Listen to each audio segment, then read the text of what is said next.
श्री सूर्यदेव की स्तुति तथा उनके अष्टोत्तर शतनामों का वर्णन। ब्रह्म पुराण के 20वें अध्याय में आपका स्वागत है। पिछले अध्याय में हमने अदिति के गर्भ से सूर्य के अवतार का विवरण सुना। मुनियों ने कहा, भगवान आप पुनः हमें सूर्यदेव से संबंध रखने वाली कथा सुनाइए। ब्रह्मा जी बोले, स्थावर जगन समस्त प्राणियों के नष्ट हो जाने पर जब समस्त लोग अंधकार में विलीन हो गए थे, उस समय सबसे पहले प्रकृति से गुणों की हेतुभूत समष्टि बुद्धि का आविर्भाव हुआ। इस बुद्धि में पंच महाभूतों का प्रवर्तक अहंकार प्रकट हुआ। आकाश, वायु, अग्नि, जल और पृथ्वी, ये 5 महाभूत हुए। तदनंतर एक अंड उत्पन्न हुआ। उसमें ये 7 लोक प्रतिष्ठित थे। 7 द्वीपों और समुद्रों सहित पृथ्वी भी उसमें थी। उसी में मैं, विष्णु और महादेव भी थे। वहाँ सब लोग तमोगुण से अभिभूत एवं विमूढ़ थे और परमेश्वर का ध्यान करते थे। तदनंतर अंधकार को दूर करने वाले एक महातेजस्वी देवता प्रकट हुए। उस समय हम लोगों ने ध्यान के द्वारा जाना कि यह भगवान सूर्य हैं। उन परमात्मा को जानकर हमने दिव्य स्तुतियों के द्वारा उनका सत्वन आरंभ किया। भगवान तुम आदिदेव हो। ऐश्वर्य से संपन्न होने के कारण तुम देवताओं के ईश्वर हो। संपूर्ण भूतों के आदिकर्ता भी तुम ही हो। तुम ही देवादिदेव दिवाकर हो। संपूर्ण भूतों, देवताओं, गंधर्वों, राक्षसों, मुनियों, किन्नरों, सिद्धों, नागों तथा पक्षियों का जीवन तुमसे ही चलता है। तुम ही ब्रह्मा, तुम ही महादेव, तुम ही विष्णु, तुम ही प्रजापति तथा तुम ही वायु, इंद्र, सोम, विवस्वान एवं वरुण हो। तुम ही काल हो। सृष्टि के कर्ता, धर्ता, संघर्ता और प्रभु भी तुम ही हो। नदी, समुद्र, पर्वत, बिजली, इंद्र धनुष, प्रलय, सृष्टि, व्यक्त, अव्यक्त एवं सनातन पुरुष भी तुम ही हो। साक्षात परमेश्वर तुम ही हो। तुम्हारे हाथ और पैर सब ओर हैं। नेत्र, मस्तक और मुख भी सब ओर है। तुम्हारे सहस्त्रों किरणें, सहस्त्रों मुख, सहस्त्रों चरण और सहस्त्रों नेत्र हैं। तुम संपूर्ण भूतों के आदि कारक हो। भूः, भुवः, स्वः, महः, जनः, तपः और सत्य, यह सब तुम्हारे ही स्वरूप हैं। तुम्हारा जो स्वरूप अत्यंत तेजस्वी, सबका प्रकाशक, दिव्य, संपूर्ण लोकों में प्रकाश बिखेरने वाला और देवेश्वरों के द्वारा भी कठिनता से देखे जाने योग्य है, उसको हमारा नमस्कार है।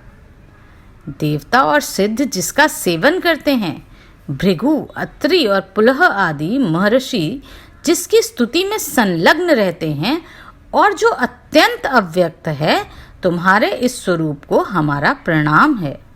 संपूर्ण देवताओं में उत्कृष्ट तुम्हारा जो रूप वेदवता पुरुषों के द्वारा जानने योग्य है, नित्य और सर्व ज्ञान संपन्न है, उसको हमारा नमस्कार है। तुम्हारा जो स्वरूप इस विश्व की सृष्टि करने वाला, विश्वमय, अग्नि एवं देवताओं द्वारा पूजित, संपूर्ण विश्व में व्यापक और अचिंत्य है, उसे हमारा प्रणाम है। तुम्हारा जो रूप यज्ञ, वेद, लोक तथा ध्युलोक में भी परे परमात्मा नाम से विख्यात है, उसको हमारा नमस्कार है। जो अविज्ञ, अलक्ष्य, अचिंत्य, अव्यय, अनादि और अनंत है, आपके उस स्वरूप को भी हमारा प्रणाम है।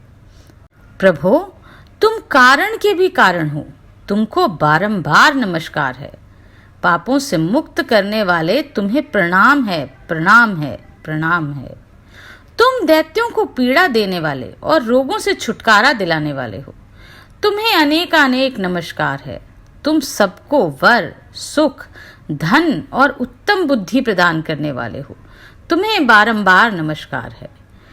इस प्रकार स्तुति करने पर तेजोमय रूप धारण करने वाले भगवान भास्कर ने कल्याणमय वाणी में कहा, आप लोगों को कौन सा वर प्रदान किया जाए?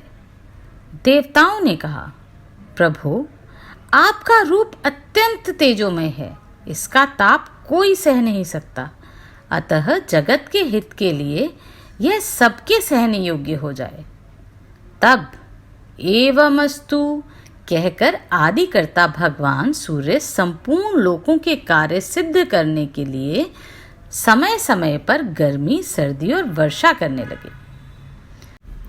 तदनंतर ज्ञानी, योगी, ध्यानी तथा अन्यान्य मोक्षाभिलाषी पुरुष अपने हृदय मंदिर में स्थित भगवान सूर्य का ध्यान करने लगे। समस्त शुभ लक्षणों से हीन अथवा संपूर्ण पातकों से युक्त ही क्यों न हो, भगवान सूर्य की शरण लेने से मनुष्य सब पापों से तर जाता है। अग्निहोत्र, वेद तथा अधिक दक्षिणा वाले यज्ञ भगवान सूर्य की भक्ति एवं नमस्कार की 16वीं कला के बराबर भी नहीं हो सकते। भगवान सूर्य तीर्थों में सर्वोत्तम तीर्थ, मंगलों में परम मंगलमय तथा पवित्रों में परम पवित्र हैं। अतः विद्वान पुरुष उनकी शरण लेते हैं। जो इंद्र आदि के द्वारा प्रशंसित सूर्य देव को नमस्कार करते हैं, वह सब पापों से मुक्त हो सूर्यलोक में जाते हैं।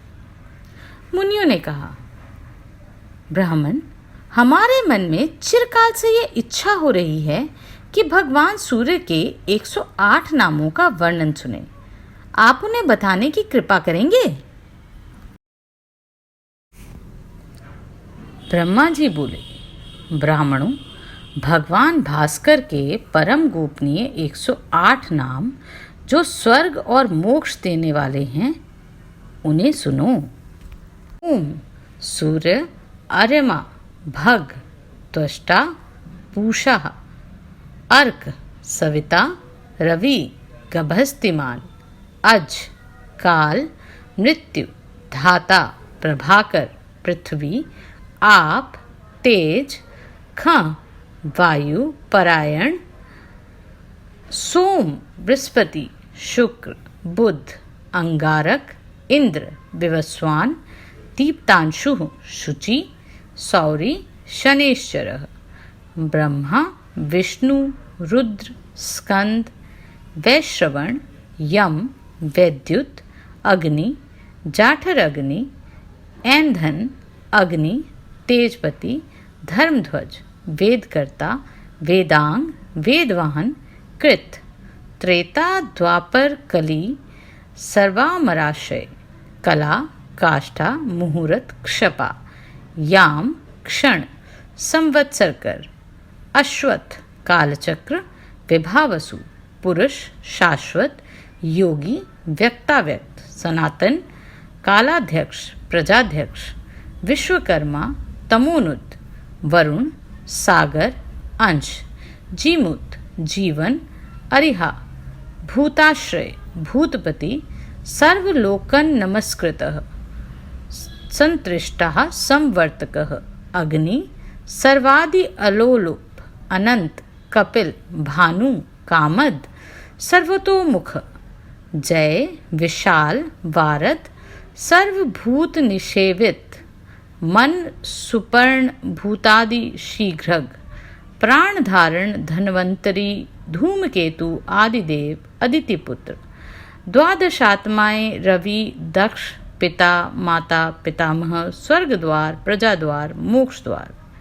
त्रिविष्टप, देहकर्ता, प्रशांतात्मा, विश्वात्मा, विश्वोत्मुखः, चराचरात्मा, सूक्ष्मात्मा, मैत्रेय तथा करुणान्वित, ये अमित तेजस्वी एवं कीर्तन करने वाले योग्य भगवान सूर्य के 108 सुंदर नाम हैं।